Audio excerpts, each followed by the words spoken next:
Unang tanong mula kay Allen Limos, The Manila Times. Hello po. Good morning po, Yusek.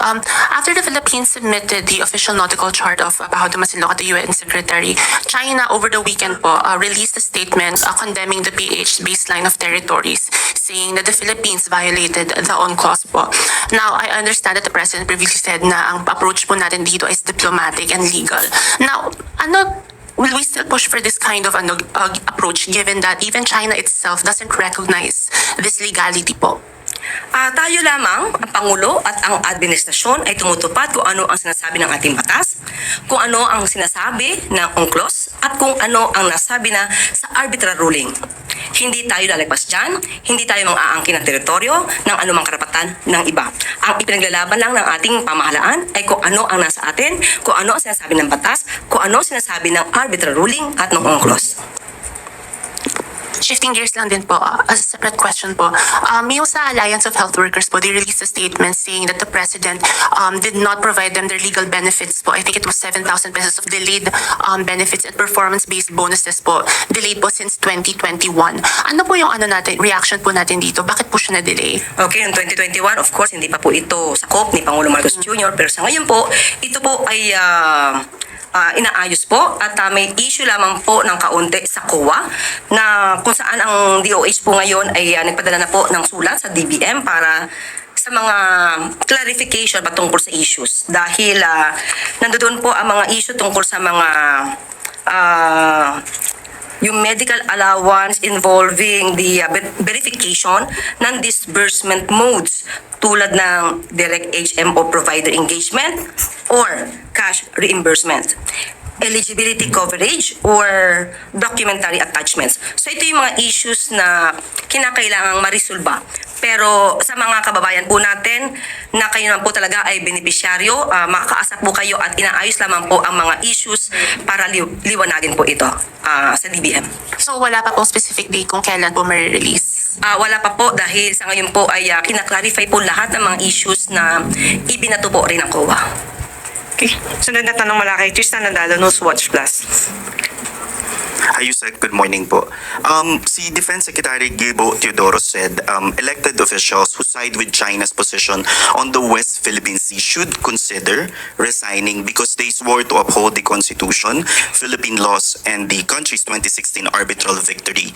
And then you have Davao lawmaker Pulong Duterte accusing Teodoro of demonizing China and acting as if he were imposing a loyalty test. So for Malacanang po, does Malacanang view or echo the call of Secretary Teodoro for pro-Beijing officials to disclose their allegiance and resign eventually? Sinabi niya talaga yon? Ang sabi po niya sa press, sa kanyang kapihan sa... Of course, first, about loyalty test. Pangalawa, ano yung pinakahuli sinabi niya? Ang sabi po ni demonizing China. And then, yung pinakadulo. Sabi po ni Davao lawmaker Teodoro, Duterte, acting as if he were imposing a loyalty test. So, Ang pinag-uusapan po natin dito ay mga Pilipino. Pilipino na ang dapat ang puso ay para sa Pilipinas lamang. Hindi pinag-uusapan dito ang loyalty. Lahat tayo mga Pilipino dapat ang puso, ang paninindigan, ang ipaglalaban ay ang bansang Pilipinas lamang. So kung kay Congressman Pulong Duterte ay pinag-uusapan ang loyalty ng Pilipinas, or rather ng mga Pilipino sa Pilipinas, lubhang katakataka.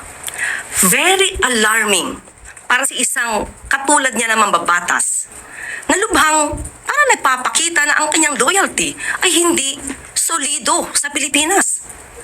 So wala tayong nakikita na mali. No? Ang Pangulo, ang administrasyon ay wala nakikita na mali sa tinuran ni Secretary Gibo Teodoro. Ito ay pagpapakita ng pagmamahal sa ating bansa. Ang sabi nga ng Pangulo, pagdating sa pagpaprotekta sa ating interes, kahit anuman ang ating kulay, kahit magkakaiba ang pananaw sa ibang issues, pero ang patungkol sa pagmamahal sa bansa, hindi ito pinag-uusapan.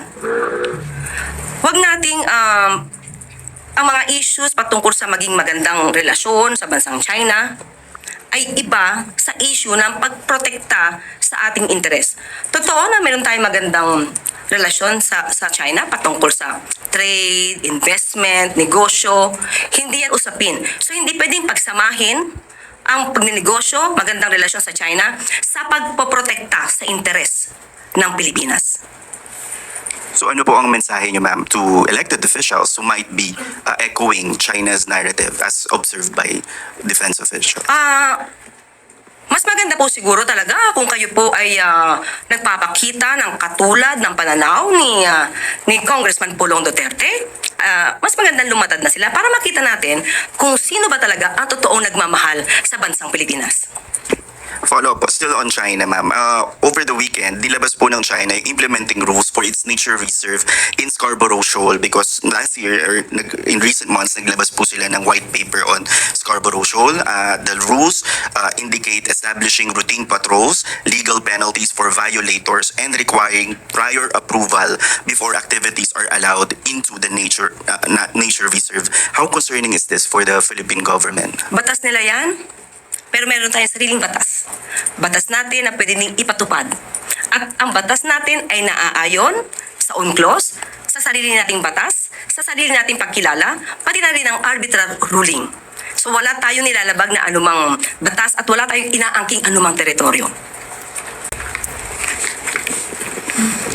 Ma'am, Senator Amy Marcos has sought a Senate inquiry on the Pac Silica venture. She claimed po na there are farmers in Capas Tarlac who were told to stop planting para daw supposedly to prepare the land for the establishment of the tech hub.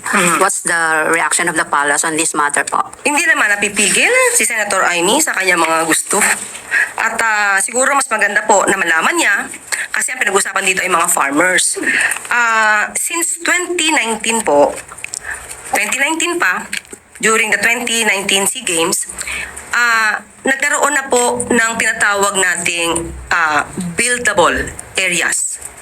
Ito po ay allocated na since 2019.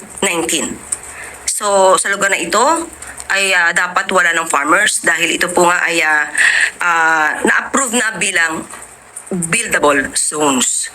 At meron naman pong natitira na 6,000 hectares na reserve para sa open green spaces, forest reserves, and designated zones for upland farming. So, maliit lang po ang mauukupan nito. 3,500 hectares ang kabuuan ng buildable zones.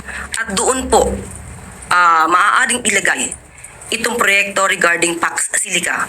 So, hindi po makaka-apekto ito sa ating mga farmers. Follow up po. Ma'am, sinabi rin po ni Senator Marcos na wala daw pong, hindi daw po sapat yung konsultasyon sa mga komunidad na maapektuhan itong Pac Silica deal. Sa ngayon po, binanggit ko po na nakaraan, ang BCDA po ay open po at sa ngayon po ay patuloy po ang kanilang pagkukonsulta sa mga concerned agencies, concerned local government units, sa lahat ng stakeholders. Kaya ito po ay nabanggit natin para sa lahat na may mga concerns ay maaari po makipag-ugnayan sa ating pamahalaan para matugunan kung ano ang mga issues na dapat pang iresolba. Sunod na tanong mula kay Alvin Batas sa Radyo Pilipinas. Yes, comment lang na paras doon sa lumabas na sexual and character assassination plot against Executive Secretary Recto for the purpose of setting him up in a fabricated scandal. Kung ito'y mapapatunayan na totoo, dahil may mga witnesses, may mga taong involved na pinangalanan ang taong nag-utos sa kanila na sirain ang pagkatao ni Executive Secretary Ralph Recto.